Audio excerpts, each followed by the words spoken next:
poison but tasty. Yeah, people say run, don't walk away. Yeah, she's sweet but a psycho, a little bit psycho. At night she's screaming, mama, mama, mama. Selamat datang di episode terbaru podcast Lintas Iman, tempat kita menggali pemikiran, keberagaman dengan rasa hormat dan keterbukaan. Saya Indri Ramputega Wasu akan menemani kamu dalam obrolan hari ini.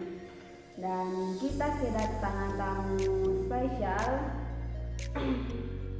dua orang bintang tamu yang akan menemani kita dalam membahas topik keberagaman dalam agama, terutama dari perspektif inklusifisme.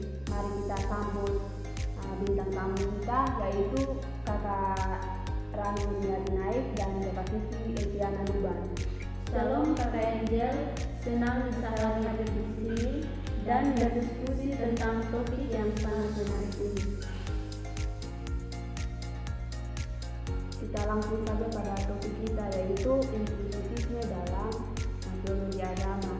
Kita akan membahas apa itu inklusifisme, bagaimana konsep ini berkembang dalam tradisi teologis, serta apa dampaknya dalam kehidupan keberagaman umat beragama. Tujuan dari diskusi ini adalah untuk membuka ruang dialog yang luas dan membangun pemahaman lintas iman yang lebih sehat. Oke, kita mulai dari dasar dulu.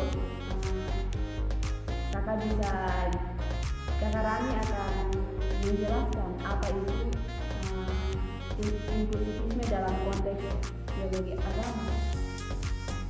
Tentu, inklusifisme adalah salah satu pendekatan dalam teologi agama-agama yang mengakui bahwa kebenaran dan keselamatan dapat ditemukan di luar agama kita sendiri, tetapi tetap meyakini bahwa agama kita memiliki peran atau pencerahan yang paling penuh.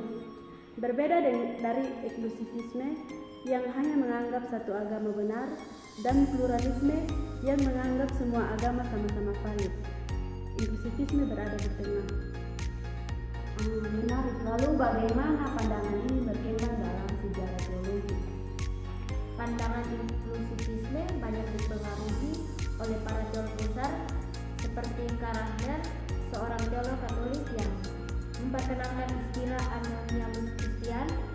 Menurut Rahner, orang-orang yang tidak mengenal Kristus secara eksplisit bisa diselamatkan karena mereka secara tidak sadar menerima anugerah Allah melalui hidup yang baik dan benar.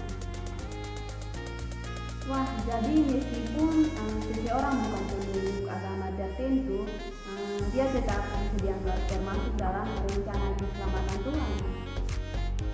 Ya, itulah inti dari inklusifisme. Ia berusaha menjaga keyakinan terhadap agamanya sendiri, tetapi tetap memberi ruang bagi orang lain yang berbeda keyakinan. Apakah inklusifisme ini hanya ada dalam tradisi Kristen? Tidak juga. Dalam Islam kita bisa melihat inklusifisme dalam beberapa tafsir Al-Quran, seperti ayat yang menyebut bahwa Yahudi, Nasrani, dan Sabiin yang beriman kepada Allah dan hari akhir akan mendapat pahala dari Tuhan mereka. Di Hinduisme dan Buddha pun ada konsep-konsep serupa, misalnya ide bahwa semua jalan spiritual dapat menghadapi pada kebenaran. Tentu ini sangat relevan di dunia yang multikultural. Tapi apa tantangan dari pendekatan ini? Salah satu tantangannya adalah kritik dari dua sisi. Dari kaum inklusifisme yang menilai inklusif terlalu longgar, dan dari kaum pluralisme yang menganggap inklusifisme terlalu menang sendiri. Tantangan lainnya adalah bagaimana inklusifisme bisa benar-benar diterapkan dalam dialog antar agama tanpa kesan merendahkan keyakinan lain. Lalu bagaimana bisa menerapkan inklusifisme secara etis dan adil sikap rendah hati, keterbukaan terhadap pengalaman berpikir orang lain, dan komitmen untuk bekerja sama dalam hal-hal kemanusiaan. Inklusivisme bukan hanya soal doktrin, tapi juga soal praktis hidup bersama. Wah, diskusinya sangat membuka wawasan.